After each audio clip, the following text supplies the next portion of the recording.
भैया ज्योतिबा फुले मूवी के बारे में। दोस्त, मूवी से अपनी धारणाएं कभी मत बनाना।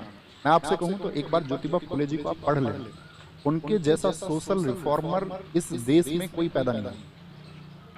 यानी कि अगर मैं आपसे पूछूं तो बाबा साहब भीमराव अंबेडकर आप जानते हैं कितने बड़े समाज सुधारक हुए। उन्होंने इस देश में पिछड़े व्यक्तियों के लिए, इस देश में महिलाओं के लिए, इस देश में जो बहुत सारी कुरीतियां हैं, एवं ऐसा नहीं था कि किसी एक वर्ग के लिए, संपूर्ण हिंदू समाज के लिए उन्होंने जितनी बेहतरी के लिए प्रयास किए, ऐसे कोई व्यक्ति किन्हीं को गुरु समझते हो? क्योंकि बाबा साहब भीमराव अंबेडकर गुरु समझते थे ज्योतिबा फुले जी को, उनको गुरु मानते थे।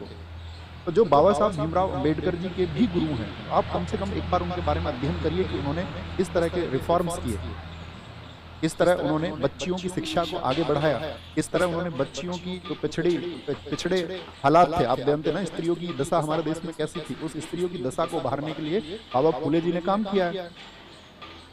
उस पिछड़ेपन को, अस्पृश्यता को अंत करने के लिए उन्होंने काम किया है। क्योंकि व्यक्ति के अंदर एक चिंगारी पैदा होती है ना, उनके अंदर भी चिंगारी पैदा हुई थी जब वो एक शादी में गए थे, परांजपे की शादी में, और वहां पर लोगों ने बोला कि निम्न जाति का व्यक्ति कैसे आ गए यहाँ पर।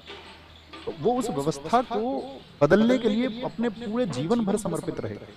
अब ऐसा नहीं है कि आप किसी एक मूवी के माध्यम से, या मतलब अगर कुछ सत्य मिलता है तो सीख लेना चाहिए, अगर वहां से कोई सीख मिलती है आपको तो सीखना चाहिए, बेशक सीखना चाहिए।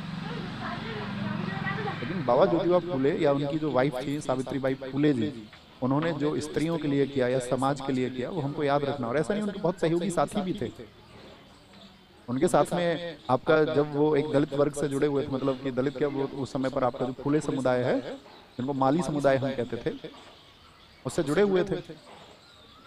बाद में बहुत सारे, मतलब मैं ये कहूँ तो कोई ऐसी जाति का व्यक्ति शायद बाबा फुले के साथ में नहीं रहा जो उनके साथ में नहीं जुड़े हुए। आप उनकी बायोग्राफी पढ़ें। यहाँ पर तो एक किताब मैं आपसे कह सकता हूँ जो बाबा ज्योतिबा फुले ने इस देश की मानव द्वारा बनाई गई व्यवस्था, देखो बहुत सारी व्यवस्थाएं ऐसी होती हैं जिनको मानव ही बनाते हैं, तो मानव द्वारा बनाई गई व्यवस्था जिसमें जात पात जैसा ढोंग भरा गया, तो उन्होंने जो अपनी प्रसिद्ध पुस्तक लिखी है गुलामगिरी, उसमें सवाल किए गए।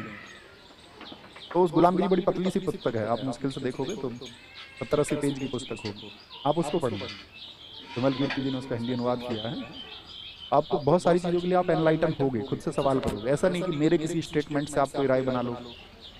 मैं तो ये कहता हूँ कि आप मेरे उस स्टेटमेंट पे विरोधी हो जाओ जो आपको ठीक नहीं लगे, आप उस राह को चुनो तो आपके लिए ठीक है, लेकिन आप एटलीस्ट पढ़ो, अध्ययन करो। एक छात्र का धर्म यही होना चाहिए।